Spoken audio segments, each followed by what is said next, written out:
Hi everybody, Steve here. At one of the most beautiful cemeteries in the country, I think. It's here in San Diego, up at the top of the hill on a bluff overlooking the ocean. It's called Fort Rosecrans National Cemetery, and this has to be one of the best locations of any cemetery anywhere.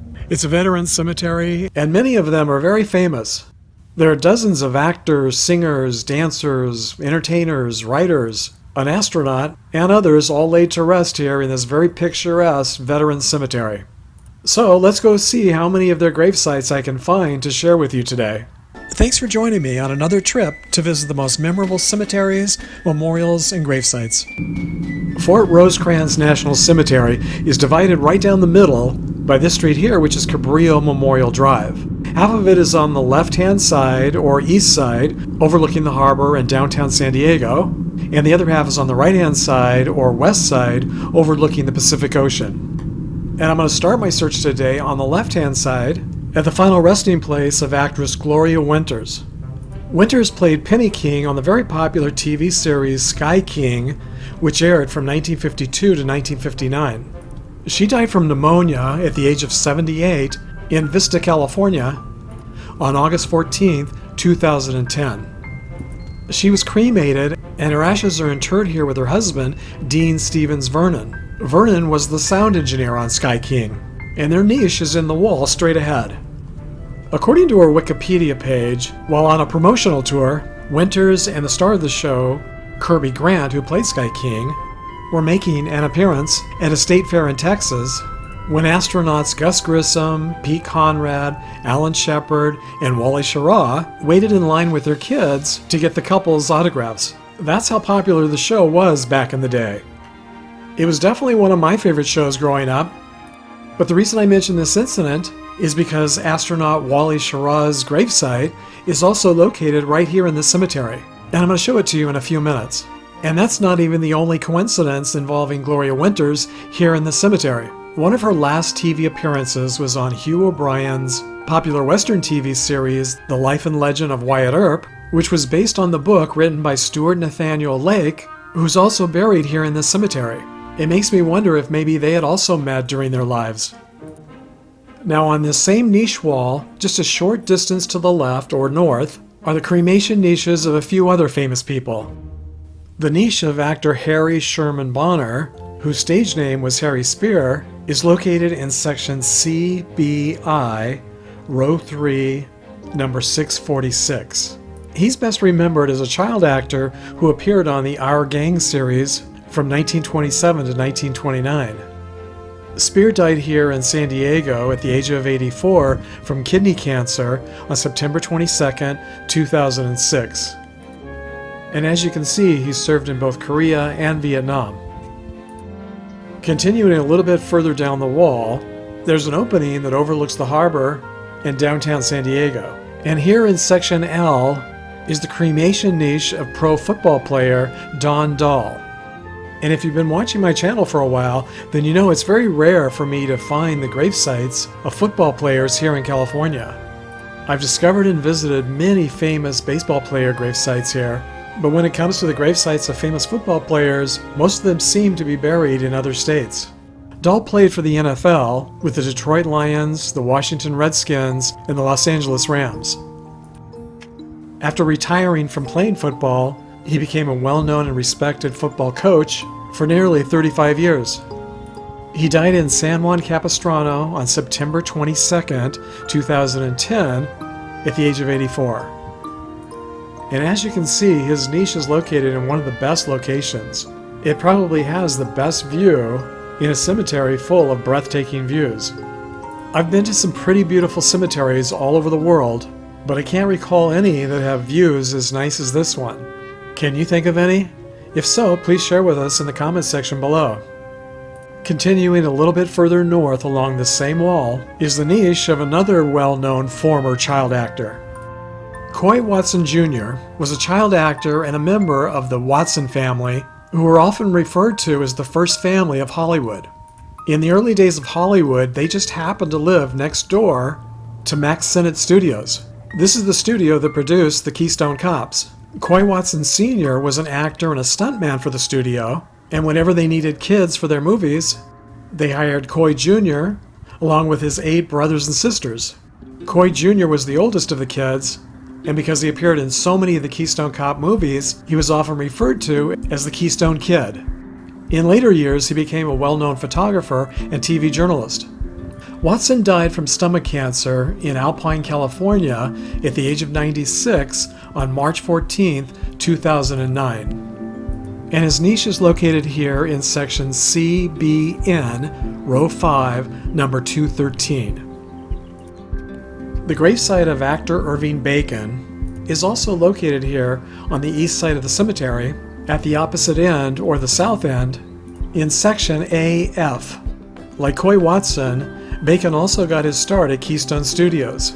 He was a very popular character actor who appeared in more than 400 movies and TV shows, but he'll probably always best be remembered for his role as the postman in the Blondie movies of the 1930s and 40s. You might also recognize him from TV shows like Leave It to Beaver, The Real McCoys, and I Love Lucy. Bacon died in Hollywood, California on February 5th, 1965, at the age of 71. And in case you're wondering, I would say this is a medium-sized cemetery. It only took me about 10 to 15 minutes to walk from the north end to the south end. According to the sign, biking, jogging, running, or other recreational sports of any kind are not permitted. But since I've been here, I've seen a steady stream of bikers, joggers, and runners heading in both directions along Cabrillo Memorial Drive. As I'm sure many of you know, I'm partial to cemeteries where there's a lot of activity going on. So of course, this makes me like this cemetery even more. Have any of you been here? I know I received a comment just the other day from a veteran who said this is where he plans to be laid to rest. Are any of you planning to be buried here? Or in another national cemetery?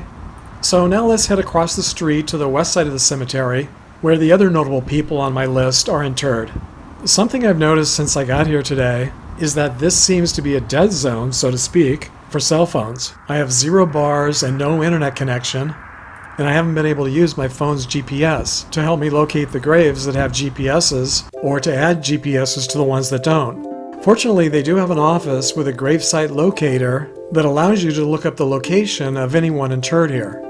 You can also pick up a free map, and this has saved me hours of time. The restrooms are also located in this building. Just inside the front gates here on the niche wall to the left are the interred ashes of actor David Morris Rowlands, the brother of actress Gina Rowlands. His niche is located in section CBE, row 4, number 193. He appeared in a number of movies and TV shows over the years, and died in Coronado, California, which you can see from the cemetery, at the age of 74 on April 25th, 2000. As for his epitaph, I looked up Yasso or Yasu, and apparently it's a Greek greeting, like cheers or hello. I've never heard this Yasu pilgrim greeting before, have you? On this same wall, just a few yards or so closer to the entrance gate, is the niche of cartoonist Thomas Higgins, who created nearly 500 cartoons for Ripley's Believe It or Not. He also has one of the most humorous and unusual epitaphs that I've ever seen, which reads, "Do you have a flashlight?" Do any of you happen to know what this means? If so, again, please share with us. He died at the age of 77 on March 11th, 2000. I'll continue to pan around so you can see a little bit more of the section. And as you can see, there are niche walls on both sides of this walkway. On this same niche wall, just to the right of the entrance gate, or north, is the final resting place of actor Harold Barker, whose stage name was Gregg Barton. He appeared in more than 100 movies and TV shows, but he's probably best remembered for his role as Stan Richter on the Gene Autry TV show.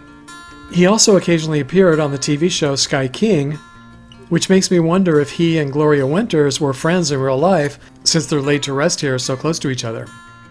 Barton died in Fallbrook, California at the age of 88 on November 28, 2000.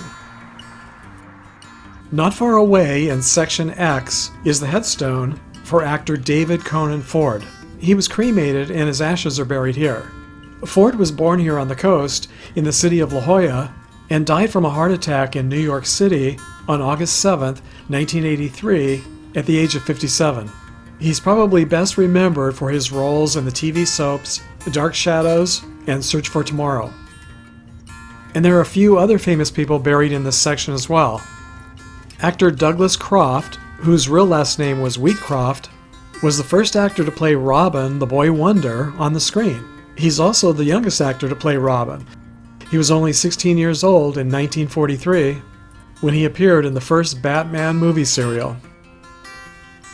According to his Wikipedia page, he died on October 24, 1963 in Hollywood, California from acute alcohol intoxication and liver disease. He was only 37 years old. I have to say that the thing that surprises me the most today is how many former child actors are buried here in the cemetery. I had no idea that so many of them were veterans. One of the many things that I really like about veteran cemeteries is that the headstones are clearly marked, which usually makes it very easy to find them.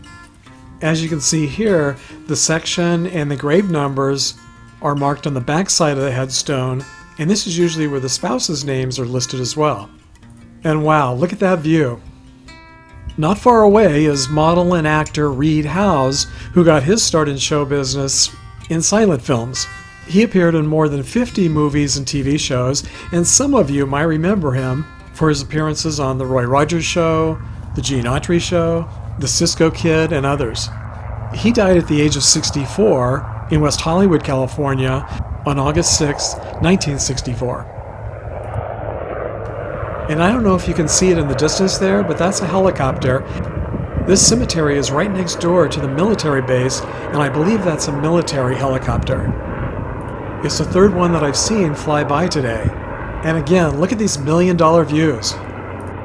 And here's the gravesite of author Stuart Nathaniel Lake, who I mentioned earlier. He received an Academy Award nomination for original story for the 1940 Gary Cooper movie, The Westerner. But he's probably best remembered for his book, Wyatt Earp, Fronteer Marshal. It was a best-selling book that went on to become the inspiration for many movies and TV shows that followed. And if you haven't already seen my visit to Wyatt Earp's gravesite in the city of Colma, California, just south of San Francisco, I'll put a link to that video down below. Lake died at the age of 74 here in San Diego on January 27, 1964. And his gravesite is down at the bottom of the hill next to the fence. In the adjacent area to the south, section AA, is the final resting place of trumpeter and band leader Larry Clinton, and his ashes are also buried here in the cremation section near the curb. Clinton died in Tucson, Arizona at the age of 75 on May 2nd, 1985.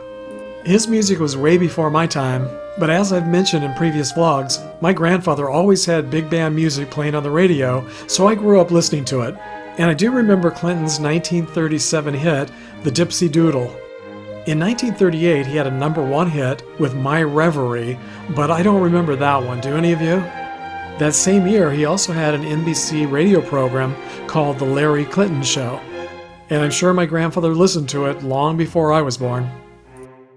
Novelist and screenwriter Alan LeMay is probably best remembered for his two most popular books, The Searchers, which was published in 1954, and The Unforgiven, which was published in 1957.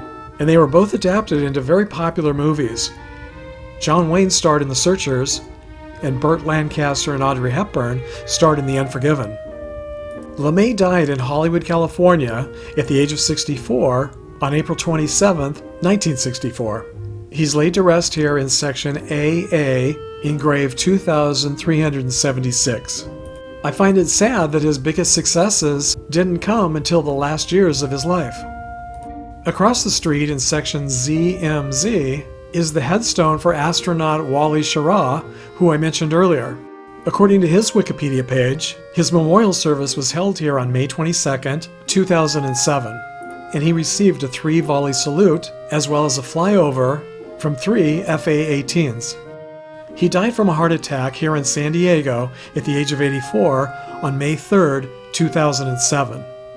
And on February 11, 2008, his ashes were scattered at sea. So this headstone is just a memorial or cenotaph.